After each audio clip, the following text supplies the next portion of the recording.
This is a topic we've touched on a few times lately, the importance of keeping your heart healthy. But say you are healthy and someone else isn't and they need your help. Would you know the proper CPR training to help them? Well, here to give us a breakdown on heart health and CPR training is medical doctor Hemindermeet Singh, a cardiologist at St. Vincent. Thank you for being here today. Thank you for having me. We're approaching February, which is Heart Month, so we want to start talking about heart health. And let's start with prevention when it comes to heart disease. We do know it's the #1 killer. Exactly. Healthy habits are the best defense against heart disease. There are key measures which have shown to substantially lower the risk of heart attack and stroke. First is, if you're a smoker, it's time to quit. If you're not, never start it. Secondly, choose good nutrition. Diet which is healthy in fruits, vegetables, whole grains, nuts, limiting the trans fats, saturated fats, processed meat, using more lean protein. So again, some of the simple, small things which make the big difference. Third is exercise. Adopt any kind of moderate intensity, 20 to 30 minutes of cardiac exercise like brisk walking. If you have some orthopedic problem, you can swim. You can do arm biking. So sit less, walk more. Yes, just move your body. Exactly. Last but not the least, know your numbers. Monitor your blood pressure, monitor your cholesterol level, monitor your glucose, and monitor your weight. And if any of these numbers are high, treat them as soon as possible before they cause damage to the heart. Yeah, no, a lot of times people don't want to go for that yearly visit to the doctor, but it's really important that you stay on top of that and to know what symptoms to be aware of, because maybe in case your numbers are high, you want to be aware of what symptoms of, say, a heart attack or stroke might be. So talk a little bit about things that we should be looking out for.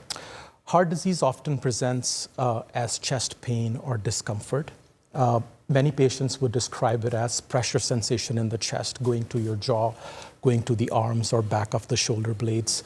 Shortness of breath is another common symptom. Your decline in functional capacity. You're able to walk 2 miles, but now you can't even walk half a mile.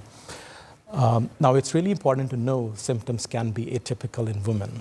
And we are a little different, aren't we? Yes. So, sudden onset of nausea, vomiting, indigestion in a female should raise a red flag. Breaking out in a sweat, palpitations, dizziness, unusual fatigue, tiredness. Those are some of the common symptoms. You're not feeling right, ladies. Go get checked out. So, okay, say you're in a situation where there's an emergency. Somebody is suddenly having a heart attack, maybe in a public area.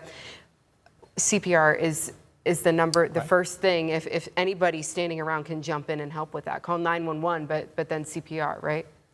Yes, CPR or cardiopulmonary resuscitation is a very important critical measure you can do to save somebody's life. So whenever heart stops beating, timely, effective, and systematic CPR can double or triple the chance of survival and can prevent permanent brain damage. So whenever heart stops, the oxygen to brain or the vital organs stops. So you need chest compression and some restoration of blood flow, even partial, would help. Yeah, and so it's the quicker, the sooner, his time is huge in this situation. Some people might be afraid. They might say, well, I don't want to hurt the person, or I don't want to do it wrong.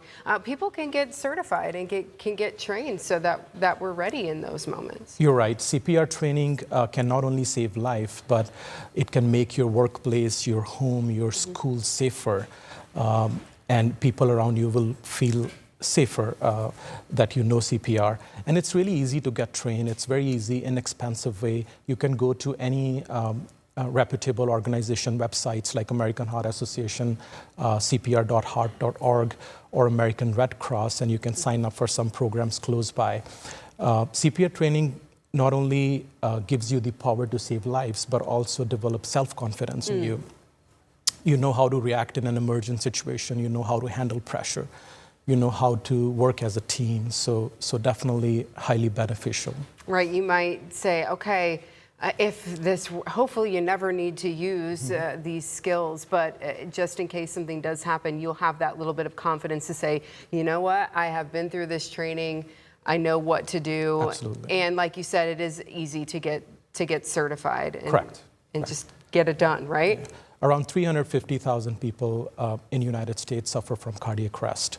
So you can definitely increase chances of survival. Big number, but bigger opportunity. Yeah, absolutely. Doctor, thank you so much for being here today. Welcome. We Thank you for appreciate having me. Yep.